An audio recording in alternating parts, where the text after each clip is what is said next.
Good morning, students. Today we will discuss some more practical work as we have already discussed about types of beak in birds, or we can say adaptation of beak in birds. Okay, so today we will discuss about types of feet or claws in birds. The feet of birds are also modified variously in accordance with the characteristic of the environment and the manner of locomotion. Okay that means जिस तरह के atmosphere में animal या bird जो है वो रहता है और जिस तरह की उसकी फीडिंग हैबिटेट होती है, जिस तरह का उसका बिहेवियर होता है, जिस तरह का हैबिटेट होता है, उसके अकॉर्डिंग उसके फीट के अंदर भी मॉडिफिकेशन होता है। क्योंकि अगर कोई बर्ड जो है वो उड़ने के लिए बना है तो उसके अंदर फीट का मॉडिफिकेशन जो होगा वो उस तरह का होगा। अगर कोई पेड़ों की डाली पे बैठने के लिए बना है तो ऑफकोर्स उसका जो मॉडिफिकेशन होगा फीट का वो अलग तरह का होगा। अगर कोई स्विमिंग बर्ड्स है तो उनके अंदर अलग तरह का जो है फीट पाए जाएंगे।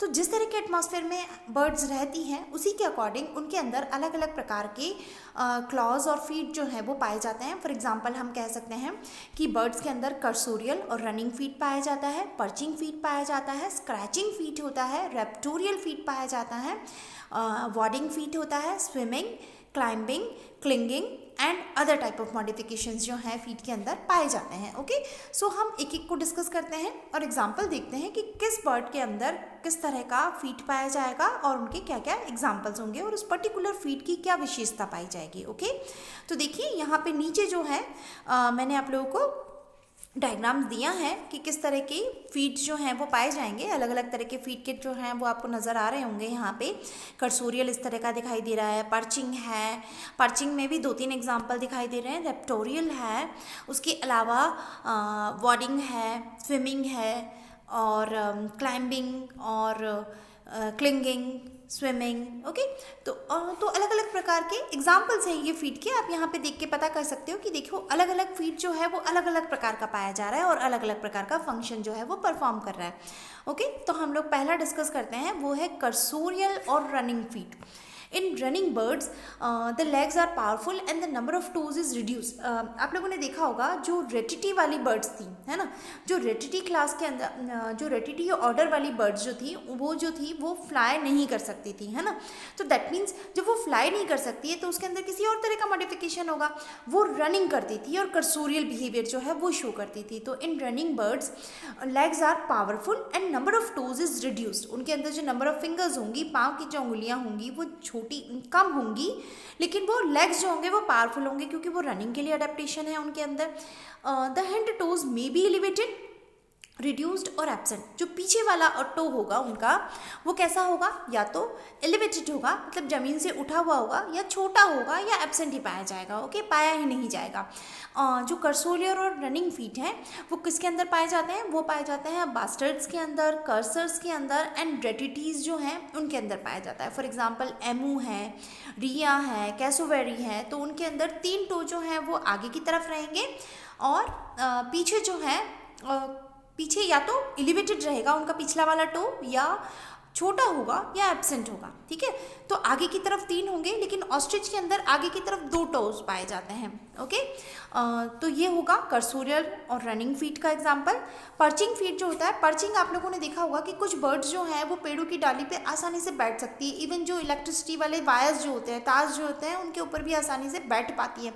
तो आपने सोचा वो अपने आप को किस तरह से बैलेंस करती है, या वो क्या उनके फीट के अंदर क्या इस तरह का मॉडिफिकेशन पाया जाता है कि जिसकी वजह से वो आसानी से उस पतली सी ब्रांच पे बैठ पाएगी। तो देखिए पर्चिंग फीट पाया जाता है उनके अंदर।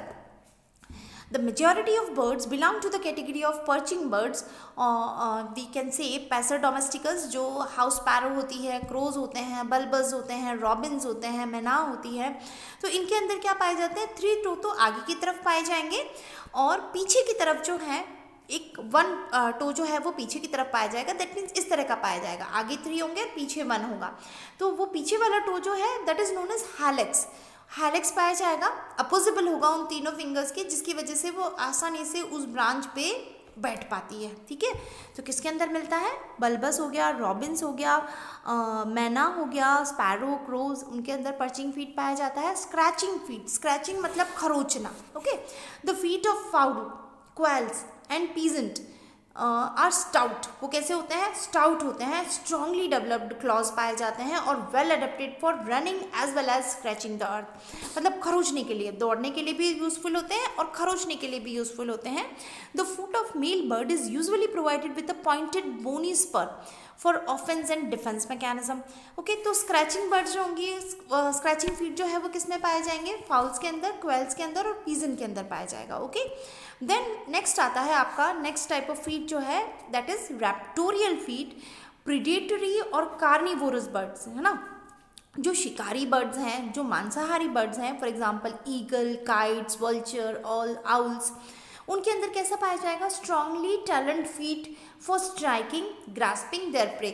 उनके अंदर क्या होंगे, जो टोज हैं उसके ऊपर बहुत बड़े बड़े टैलेंट्स पाए जाएंगे। टैलेंट्स दैट मीन्स हम कह सकते हैं नाखून जैसे, है ना, तो बहुत लंबे और पॉइंटेड टैलेंट्स पाए जाते हैं जिसकी वजह से आसानी से वो अपने शिकार को पकड़ पाते हैं और झपट्टा मार पाते हैं। ठीक है, the toes have strongly developed sharp and curved clause, clause पाए जाएंगे उसके ऊपर, लार्ज और फ्लैशी बल्ब्स पाए जाएंगे that is called tylary are found on the undersurface of the toes, specially developed in the sparrowhawk।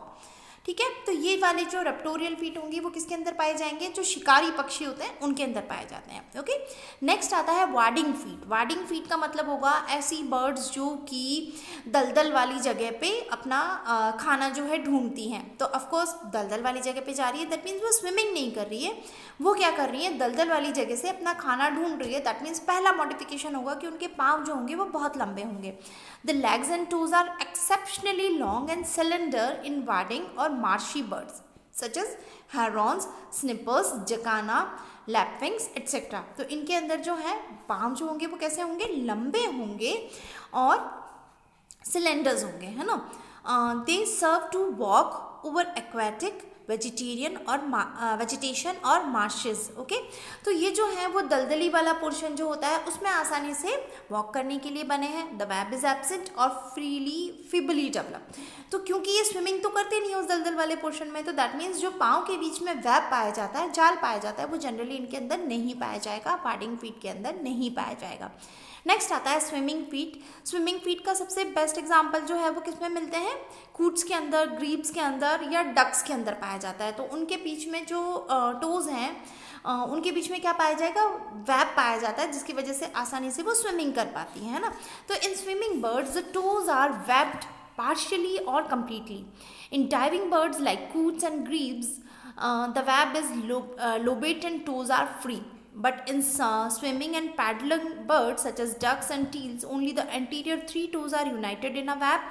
And pelicans and cormorants, all the 4 toes are enclosed in the web. That means, okay, तो उनके बीच में swimming से आप ये समझिए कि उनके पाँव के बीच में वेब पाया जाएगा जिससे वो आसानी से स्विमिंग कर पाती है। क्लिंगिंग फीट जो है in swift, martinets and humming bird जो हैं, all the 4 toes pointed towards and serve to cling to steep surface. जो स्टीप सरफेसेस होते हैं, हाइट होती है सीधी, वर्टिकल सरफेसेस जो होते हैं उस पर आसानी से मूव करने के लिए जो हमिंग बर्ड्स हैं या फिर आपके मार्टिनेट्स हैं उनके अंदर क्लिंगिंग फीट पाए जाते हैं।